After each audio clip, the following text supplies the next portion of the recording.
할렐루야. 오늘은 에바다라는 제목으로 뉴저지 발팍 한인 루터교회 이상조 목사님께서 마가복음 7장 31절에서 37절을 본문으로 하나님의 말씀을 전하겠습니다.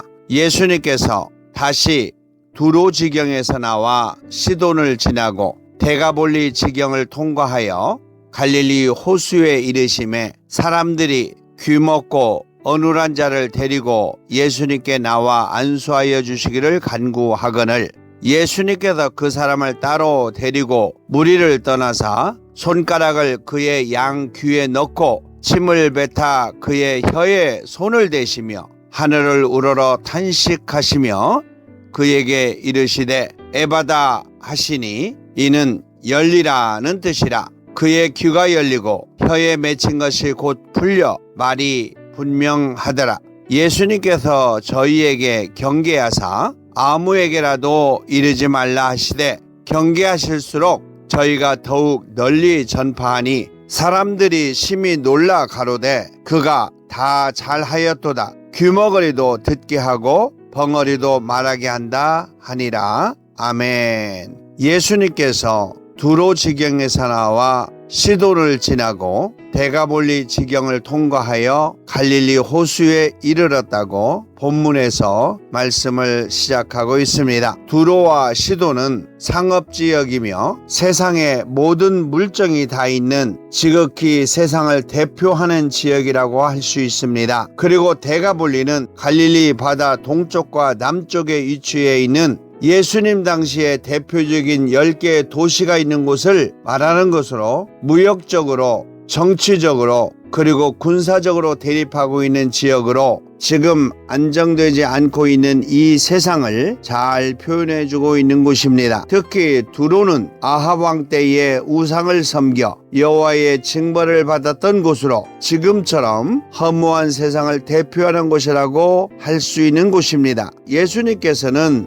이곳을 지나 예수님의 복음 사역지인 갈릴리 호수에 도착하셨습니다. 갈릴리는 예수님의 복음을 상징하는 곳이고 갈릴리 호수는 예수님께서 사역자를 부르신 소명 있는 곳을 상징할 수 있습니다. 본문에서 갈릴리라고 하지 않고 갈릴리 호수에 오셨다고 하는 의미는 예수님께서 간절한 심정으로 사역자를 부르시는 의미가 있다고 볼 수 있습니다. 마태복음 4장 18절에서 22절까지 보면 예수님께서 갈릴리 해변에 다니시다가 두 형제 곧 베드로라 하는 시몬과 그 형제 안드레가 바다에 그물 던지는 것을 보시니 저희는 어부라 말씀하시되 나를 따라오너라 내가 너희로 사람을 낚는 어부가 되게 하리라 하시니 저희가 곧 그물을 버려두고 예수님을 쫓으니라. 거기서 더 가시다가 다른 형제 곧 세베대의 아들 야고보와 그의 형제 요한이 그 붙인 세베대와 한 가지로 배에서 그물 깁는 것을 보시고 부르시니 저희가 배와 부친을 버려두고 예수님을 쫓으니라 라고 말씀하고 있습니다. 예수님께서 이 지역에 도착했을 때에 사람들에 의해서 한 사람을 데리고 나왔는데 그 사람은 귀먹고 어눌한 자였다라고 말하고 있습니다. 이 사람을 사람들이 데리고 와서 병을 고쳐달라고 하지 않고 안수하여 달라고 한 의미는 고침을 받아 예수님께서 쓰시는 사역자로 삼아달라는 의미를 갖고 있습니다. 33절에 예수님께서 무리를 떠나 이 사람을 따로 데리고 가셨다라고 하셨습니다. 이 내용은 소명으로 이 세상에서 불러낸다는 의미를 갖고 있습니다. 예수님께서는 이 사람을 불러내어 손가락을 그의 양 귀에 넣고 침을 뱉어 그의 혀에 손을 대시며 하늘을 우러러 탄식하셨고 그에게 이르시되 에바다 하시니 이는 열리라는 뜻이라 라고 하셨습니다. 그랬더니 35절에 그의 귀가 열리고 혀에 맺힌 것이 곧 풀려 말이 분명하더라 라고 하셨습니다. 예수님께서 손가락을 그의 양 귀에 넣으셨다는 의미는 무엇을 말하고 있을까요? 이 세상에 대하여 귀를 닫으라는 뜻이고 아버지 하나님의 말씀에만 귀를 열라는 의미가 있습니다. 두로와 시돈 그리고 데가볼리는 세상을 대표하고 있는 곳입니다. 이것을 다 떠나 갈릴리 호수로 오셨다는 의미와 이 세상 모든 소리를 닫고 오직 하나님의 말씀을 듣고 지키고 사역하는 사역자가 되라는 의미와 같은 의미를 갖고 있는 것입니다. 예수님의 소명을 받은 사역자는 예수님의 말씀의 가르치심에 따라 하나님의 말씀의 모든 기준을 두어야 한다는 것입니다. 그러므로 예수님의 사람들은 성경을 통해서 하나님의 뜻을 받고 그 뜻을 이룰 수 있도록 지킬 수 있다는 내용입니다. 그리고 예수님께서 침을 뱉어 그의 혀에 손을 대시며 하늘을 우러러 탄식하셨다라고 하셨습니다. 이 내용은 예수님께서 탄식하시도록 아파하신 것은 악한 말에 있다는 것을 의미하고 있습니다. 사역자는 세상에 악한 말을 하지 말아야 합니다. 말 속에서 능력이 있고 말 속에서 사탄의 저주가 있는 것입니다. 예수님께서 입에 들어가는 것이 사람을 더럽게 하는 것이 아니라 입에서 나오는 것이 사람을 더럽게 하느니라. 그리고 입에서 나오는 것들은 마음에서 나오나니 이것들이야말로 사람을 더럽게 하느니라 라고 마태복음 15장 11절 그리고 18절에서 말씀하고 있습니다. 사람을 더럽게 하는 것은 음식이 아니라 입에서 나오는 악한 말을 의미하고 있습니다. 요한계시록 16장 13절에 개구리 같은 새 더러운 영이 용의 입과 짐승의 입과 거짓 선지자의 입에서 나오니 저희는 귀신의 영이라 라고 소개하고 있습니다. 그리고 예수님께서 에바다 하시니 이는 열리라 라는 뜻이라고 직접 말씀하셨는데 이제 성령으로 거듭나면 하늘이 열리고 하나님과 교제할 수 있게 되는 것입니다. 이것이 세상 것을 버리고 거룩한 예수님을 통하여 소명을 받고 성령을 받아 오직 복음을 전하는 하나님의 사역자로 선택받은 의미가 있습니다.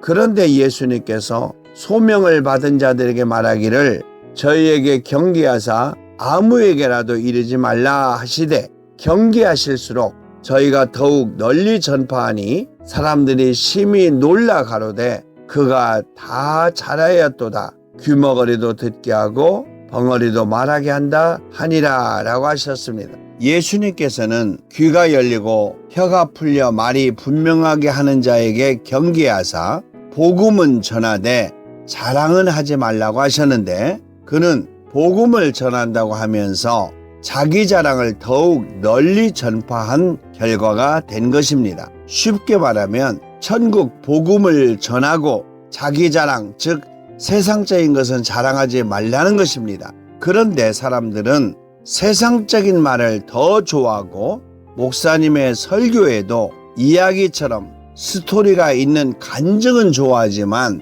순수한 성경을 본문으로 하는 하나님의 말씀은 별로 듣고 싶어 하지 않다는데 문제가 있습니다. 소명을 받는 사역자들은 반드시 성경을 중심으로 복음을 전해야 합니다. 자기 자랑이 되는 간증이나 세상적인 좋은 말, 즉 도덕적이고 인문학적인 감상에 젖게 하는 것은 복음에서 멀어진 것입니다. 세상 사람들이 심히 놀라면서 말하기를 천국 복음이 아니라 세상적인 관심, 즉 인문학적인 감상에 젖는 말을 하게 되었다는 것입니다. 예수님의 복음은 이 세상을 말하는 것이 아니라 과거의 역사를 성경을 통해서 알고 현재의 역사의 주인이신 예수님을 구세주로 믿고 미래의 하늘문이 열리는 영원한 구원을 받는 것을 의미하고 있는 것입니다. 오늘 본문을 통해서 에바다는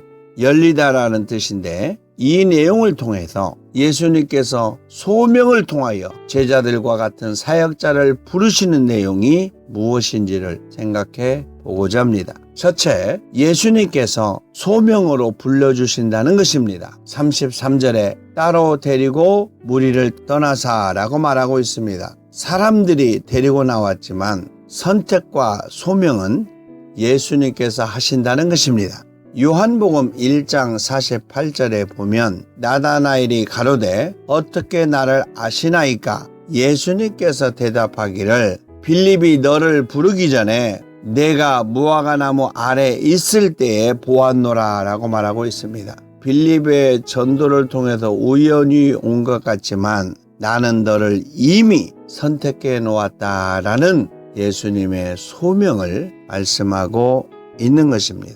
그리고 예수님께서는 필요한 사람을 필요할 때 부르신다는 것입니다. 사도 바울도 그랬고 구약의 수많은 선지자들도 그랬습니다. 마태복음 9장 9절에 예수님께서 거기를 떠나 지나가시다가 마테라 하는 사람이 세관에 앉은 것을 보시고 이르시되 나를 쫓으라 하시니 즉시 일어나 쫓으니라 라고 말하고 있습니다. 그리고 소명으로 부르심을 입은 사람은 반드시 예수님의 뜻을 따라야 합니다. 마가복음 1장 38절에 우리가 다른 가까운 마을로도 가자. 거기서도 전도하리니 내가 이를 위하여 왔노라 라고 말씀하셨습니다. 그러므로 환경과 조건을 탓하지 않고 언제 어느 때든지 예수 그리스도를 증거하는 삶이 귀중한 성도의 삶이다 라고 하는 것을 알 수가 있습니다. 둘째, 세상의 모든 것을 내려놓고 오직 우리 주님의 것으로 무장해야 한다는 것입니다. 33절에 양 귀에 넣고 침을 뱉어 그의 혀에 손을 대시며 라고 하는 내용이 있습니다. 소명을 받은 사람은 세상에 소망을 두지 말아야 합니다. 요한 1서 2장 15절에 이 세상이나 세상에 있는 것들을 사랑하지 말라. 누구든지 세상을 사랑하면 아버지 하나님의 사랑이 그 속에 있지 아니하나니 이는 세상에 있는 모든 것이 육신의 정욕과 안목의 정욕과 이생의 자랑이니라. 아버지께서 쫓아온 것이 아니요 세상으로 쫓아온 것이니라. 복음의 목적은 이 세상이 아니라 영원한 세상에 있다는 것을 강조하신 내용인 것입니다. 소명을 받은 사람은 반드시 주님의 것으로 무장을 해야 한다는 것입니다. 요한복음 20장 21절에 예수님께서 또 가라사대 너희에게 평강이 있을지어다. 아버지께서 나를 보내신 것 같이 나도 너희를 보내노라. 에베소서 6장 11절에 마귀의 괴궤를 능히 대적하기 위하여 하나님의 전신갑주를 입으라 라고 말하고 있습니다. 성경으로 무장하고 성령으로 충만해야 예수님께서 부르신 소명을 다할 수 있습니다. 요한복음 20장 22절에 저희를 향하사 숨을 내쉬며 가라사대 성령을 받으라. 사도행전 18장 28절에 이는 성경으로서 예수님을 그리스도라고 증거하여 공중 앞에서 유력하게 유대인의 말을 이기밀려라 라고 말하고 있습니다. 오직 성령의 충만한 가운데 성경을 통해서만 모든 것을 이길 수 있다 이렇게 말하고 있는 것입니다. 마지막으로 세 번째는 복음을 전할 때 오직 구원을 이루는 복음으로 전해야 한다는 것입니다. 36절에 경계하사 아무에게라도 이르지 말라고 말씀하셨습니다. 복음은 오직 구원을 위하여 믿음으로 사역해야 합니다. 이사야서 45장 17절에 이스라엘은 여호와께 구원을 입어 영원한 구원을 얻으리니 영세에 부끄러움을 당하거나 욕을 받지 아니하리라 라고 말하고 있습니다. 베드로전서 1장 9절에 믿음의 결국은 곧 영혼의 구원을 받음이라 라고 말하고 있습니다. 믿음은 그리고 복음은 영생에 있는데 이 복음은 구원을 위한 믿음으로 사역을 해야 한다는 것입니다. 복음은 오직 하나님의 영광을 나타내야만 합니다. 베드로전서 4장 11절에 만일 누가 말하려면 하나님의 말씀을 하는 것 같이 하고 누가 봉사하려면 하나님의 공급하시는 힘으로 하는 것 같이 하라. 이는 범사의 예수 그리스도로 말미암아 하나님이 영광을 받으시게 하려 함이니 그에게 영광과 권능이 세세에 무궁토록 있느니라 이렇게 말씀하고 있습니다. 복음은 오직 성경을 통하여 영생의 길을 증거해야만 합니다. 요한복음 5장 39절에 너희가 성경에서 영생을 얻는 줄 생각하고 성경을 상고하거니와 이 성경이 곧 내게 대하여 증거하는 것이로다. 그리고 디모데후서 3장 15절에 성경은 능히 그리스도 예수님 안에 있는 모든 믿음으로 말미암아 구원에 이르게 하는 지혜가 있게 하느니라 라고 말하고 있습니다. 성경을 통해서 영생의 길을 증거하는 것이 복음이라는 것입니다. 사랑하는 믿음의 성도 여러분, 오늘 우리의 삶 속에서도 예수님의 소명을 가지고 예수님의 방법으로 예수님을 증거하여 많은 사람들이 주님 품 안으로 돌아오게 하는 일에 우리의 삶이 되기를 예수님의 이름으로 축원합니다. 아멘.